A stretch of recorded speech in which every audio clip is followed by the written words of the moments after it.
Kia ora koutou katoa, no mai hara mai ki te ao kina kina, your sports show right here on your Tribal Pulse, te kore mako o Taranaki, 94.8 FM and 98.4 FM. Well, he's a rugby league stalwart, known for his toughness, tenacity and hard-working attitude. He has represented the New Zealand Warriors, the Penrith Panthers and the West Tigers in the NRL, and has also represented his nation and the Kiwi jumper at the very highest level. Now residing and plying his trade over the other side of the world in England. So stoked and blessed to have him on our show. No mai hara mai, Elijah Taylor. Kia ora, bro. How are we? Kia ora, bro. I'm good. Thanks for having me on. I used to listen to Te Kore Mako back in the days when I was growing up in Pātea, man. So it's cool to be on here. Awesome, bro. Hey, it's really good to have you, man. And yeah, like you said, calling in from the other side of the world, it's just great to have you. But hey, before we start, ko waikwe no hekwe, just a little bit about yourself and where you're from, bro. I was born in Hawera. I grew up in Pātea, about 10 minutes outside of Pātea. I left Pātea when I was about 13 and then moved up to Karaia. I played rugby. That's pretty much all there was at the time. And then I moved to Karaia for about 2 years with my dad. And then I moved down to Auckland by my mum, and then I wanted to play rugby league and try and climb the grades, and I made it into the Warriors development system, and then went from there pretty much, bro. So I had fond memories growing up in Pātea. A lot of family still down there, and I'll definitely be going back to visit them when I get back. Nice. Now, you spoke of your early life there, you know, in Te Hawera, born in Te Hawera, raised in Pātea. What are some of those memories? What are some of those memories that you have of your childhood back there? Oh, just seeing the maunga every morning, seeing Mount Taranaki, the snow on it. Growing up on the farm, so we grew up on a dairy farm. And probably going to Pātea High School. That was like the big smoke. I used to think Pātea was like a big ass town because we lived down in the country. Whenua Kora Primary School, the primary school I went to, I think there were like 40 students. Our classroom was about 12 students in the classroom. Like, it was a really small school. But at the time, that's all I knew. So I thought it was a big school. And I thought when I went to Pātea High School, well, there were like 80 kids, 90 kids. And that was massive to me. Like, that was a big school to me. So, yeah, those are the memories. I'll play in touch growing up, because you weren't allowed to play tackle rugby until you were like under 15, I think, under 16. So yeah, I remember being frustrated because all we could do was play touch until we got older. So but yeah, no, fond memories are down there. Awesome. Now I heard you had a bit of time with the Pātea Rugby Club too. Did you play some reps when you were a young fella before you headed up north? Yeah, I made Taranaki a few times with Cody Ray. He was a gun player back at Pātea High School. The whole Ray family, they were all sporty. They lived out in Kakaramia.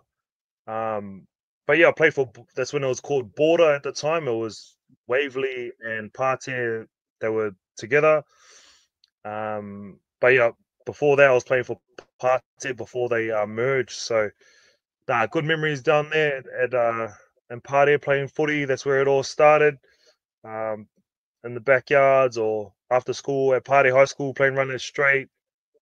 Some talented players down there, man. Straight up, some talented players at Pātea High School back in the days. And yeah, really good memories, man. I miss the place. Yeah, awesome. Now, you mentioned earlier, so you moved up north after some time in Pātea and attended Kaitaia College. How did that shift come about, and what was your time like up in the north as a young fella? Yeah, it was random. Like, it was random as. So Dad wanted to move back up north because that's where we're originally from. And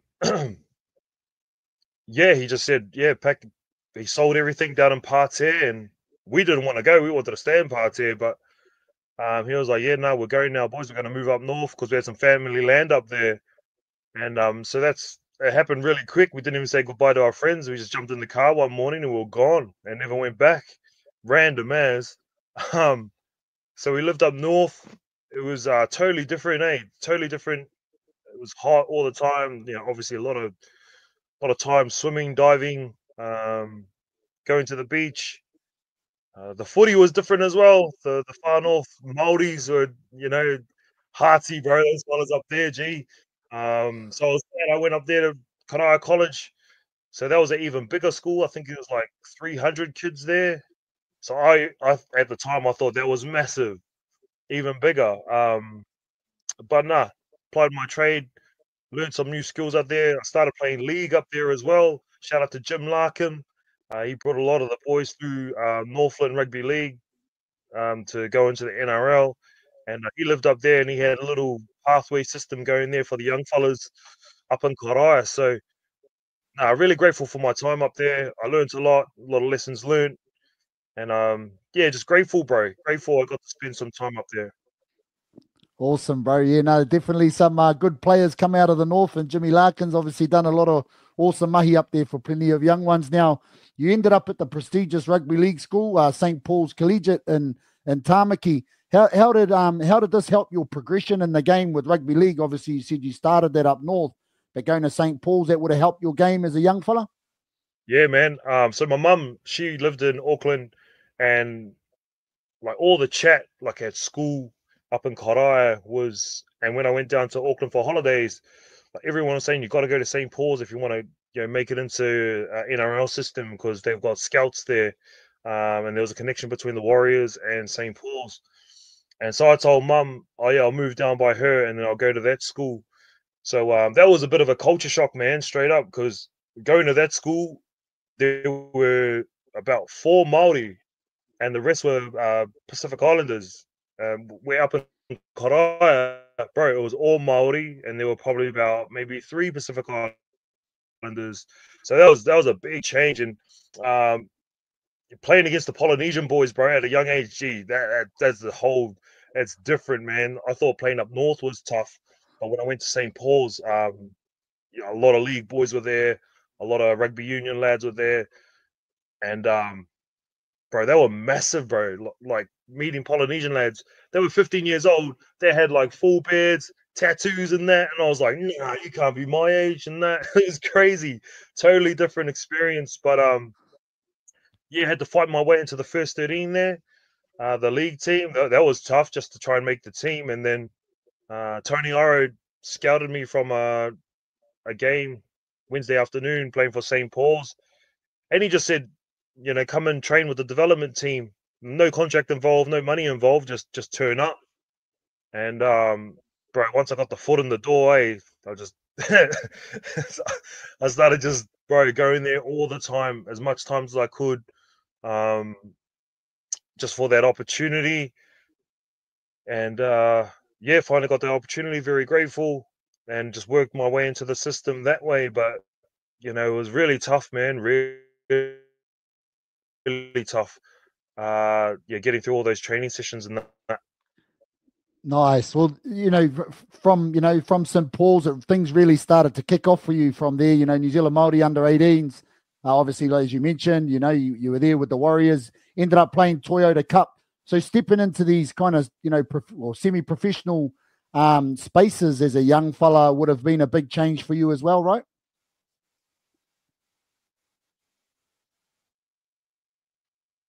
Yeah, it was a huge change. It was exciting too. I think we were 18 and the Toyota Cup came into the NRL under 20s, the first under 20s competition, which was great for our development as young Warriors boys, because before then there was no stepping stone for us. And Ivan used to always sign Australian players because, like, we were young fellas, never played SG ball, never played Harold Mats, and there was no pathway for us. But as soon as there was under 20s competition, lad, that's our pathway, and that's when we all started making our debuts. Like Benny Mats came through, Kevin Locke came through, Sean Johnson came through, Russell Packer came through, Sonny Fire came through, and that was our ticket in as the under 20s comp. And we got to travel, we got to train alongside first grade, we got to Ivan took some of our sessions too when we were young. Like, bro, it's crazy experience. And grateful for the Warriors for giving me that opportunity. got some fond memories there in Mount Smart or Penrose. But yeah, it wasn't easy. It was some tough training sessions. Yeah, but I enjoyed the journey. But yeah, it wasn't easy for sure, bro. Straight up. Well, you kicked on from there because when you made your debut for the Warriors, I think it was 2011. That ended up being a big year for you, right? Like you ended up playing an NRL Grand Final. You got selected for the Kiwis. Must have been a whirlwind of a year, like all that kind of happening at the same time. Yeah, that was crazy. Yeah, obviously, yeah, really grateful for Ivan for giving me that opportunity. He used to always name the team on Tuesdays, the NRL team.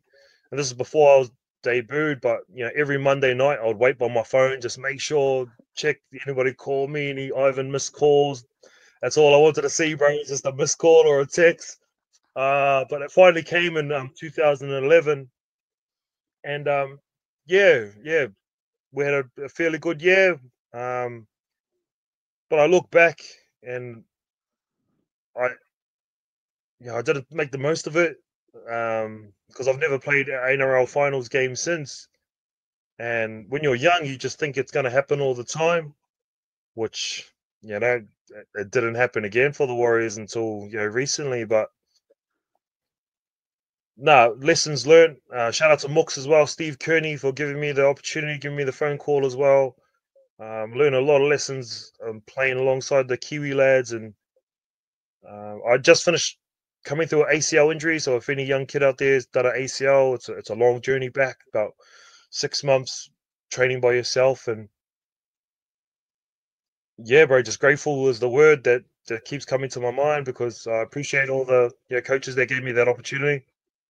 Yeah, 100%. Well, obviously, those opportunities come through hard work and determination. Now, in 2013, you signed a 4-year deal with the Panthers. You ended up over at the Tigers as well. But, I think it was Phil Gould that kind of hunted you out and wanted you at his club, and there was a mention of, your strong work ethic, reliability, team first mentality. It must be really, really awesome to know that, those type of attributes are so important to the team environment and that guys like Phil Gould and the likes have kind of picked you out for those attributes. Yeah, it was it was pretty humbling actually.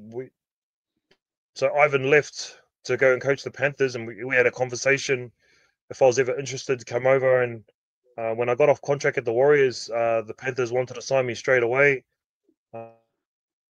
um, and help bring through the young players at their squad, the players that are playing now, pretty much.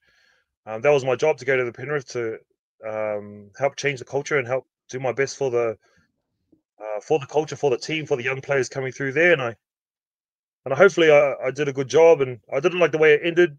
It was pretty sour the way it ended. But yeah, grateful for Gus for that opportunity, and Ivan as well. And my time at the Tigers too was also fun. Disappointing. We had a good team a couple of those years, and we didn't get it to the finals as well, bro. So I always look back at those times, and I think we came so close, but yeah, it wasn't to be. Yeah, nice. Well, in 2021, you headed over to England for an opportunity, and you're still there today. You've represented a few clubs there. Are you enjoying it over there, over that side of the world? And what is it about the footy and the fans over there in England that you enjoy? Yeah, so over here the training's so much easier than NRL. There's less pressure. There's no media about rugby league over here. It's all football. It's all soccer. So there's no pressure, external pressure. There's no media pressure. The crowds aren't as big as what they are in the NRL. You've only got a squad of 24 players, so there's not much pressure. If you play bad, you're going to get dropped. Where in the NRL, there's a squad of 30, and then there's a reserve grade squad, and then there's a Jersey Flag squad. So your position's on the line every week in the NRL, but not so much here. The footy's a bit old school over here. They like to pass it around. It's refreshing. The English type of football, rugby, is refreshing because they don't mind offloads, a bit of footy down the short side, whatever. But back in NRL, bro, it's so structured, it's so methodical, it's so robotic, like simple game plans. Don't pass it, don't offload it, just get a quick play of the ball. That's all you need to do. So it was quite refreshing coming over here because after leaving the Tigers, Michael Maguire was the coach. He runs a really tough ship, tough regime, tough training sessions, and that. And the body was feeling it. So coming over here, it was a bit of the escape I needed, kind of thing, because they've got a whole different perspective on football over here, different mentality, different thought process on how they play their rugby, and I enjoyed it because it was different and it made it more fun, bro. Like the footy over here is a bit more fun. So that's the footy I grew up loving. Awesome, man. That's really cool and good to see you enjoying it over there, bro. Now, I got to talk to it. So, Footy Hicks, an awesome initiative that you've started that really helps young aspiring players, and helps with the realities of professional football. Given a first hand experience and understanding of what it takes to be a professional footballer. How did this come about, bro? And it's just the impact that it's had on so many that tune in to listen to your awesome advice. So I was in a carpool going to Featherston last year, and Craig Kopchak and Chris Hankinson, they were in the carpool. And when you're in a carpool, bro, you talk about some deep conversations, some deep topics. And they were talking about, start a podcast or something that talks about all the stories that no one talks about in rugby league. We should start something. And then they told me to go with the idea. So shout out to them both because they all kind of egging me on to start. Like it would be good. And then it's kind of struck a nerve. And I like helping people. That I'm passionate about helping the next generation come through. And there's so much. They see it on TV, bro. They're watching around on TV and they're like, "Oh, bro, it looks mad, looks cool, as looks cool." Bro, you don't know what goes on behind the back doors, G. It's a Game of Thrones, man. Like backstabbing, dudes trying to take a position, coaches come in trying to clean you out, like managers trying to shift you onto another club, but do it nicely behind your back. Like there's so many stories that young kids or young people don't understand, like what's required. And there's also, obviously the training side, got to be mentally tough. You got to do the mahi. You got to work as hard as you can. You got to keep showing up no matter what. If I can help some young kid out there, just one, bro, just one young kid out there, I feel like, it's had an impact on his life. So, it's something that, I'm passionate about and, it seems to have some good traction and I just want to, keep giving information to the young boys out there, not to make the same mistakes that I did, because I made some dumb mistakes back in during my career, and just give them tips and tools of what to look out for. Watch out for that player. He's that guy. Watch out for him. Like just things like that, so they just don't make the same mistakes I did, bro. That's pretty much why. Oh, it's awesome, bro, and I know it's got a big following because of the realness and the honesty in it, and love what you're doing with that space. Now, lastly, if there was any bit of advice you could give a young rangatei from the likes of Pātea or Waitara or Punake, these small communities, just like where you were from, and they were wanting to pursue a career in sports, what would be a bit of advice that you would give them? Well, bro, where do I start? If you're in a small country town like Opunake or something, my advice would be trying to go to those big rugby schools. Like you're trying to go to New Plymouth Boys, you're trying to go to Francis Douglas maybe, or you're trying to go to what's another big rugby school down there? Hatapolda.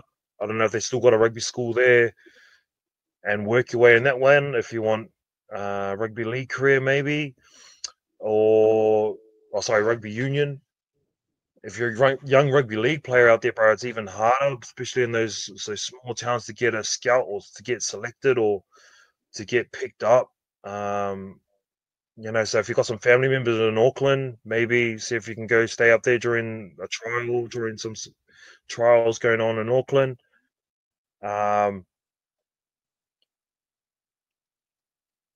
than that, bro, is just working hard by yourself, working hard, going on road runs, being in that backyard every day, bro. Every day in that backyard with the footy in your hand, playing passes, playing kicks, whatever it is. Gee, get off that PlayStation, get off that Xbox, lad. Yeah, bro, and just work hard on that, your mental strength. Yeah, I could go on forever, but probably those two, you got to go to one of those big schools, especially if you're in a rural town of Taranaki, or you got to make the rep teams and play really good in the rep teams. You make Taranaki reps or the Māori Nationals as well. I know a lot of lads got picked up from the Māori Rugby League Nationals in Rotorua.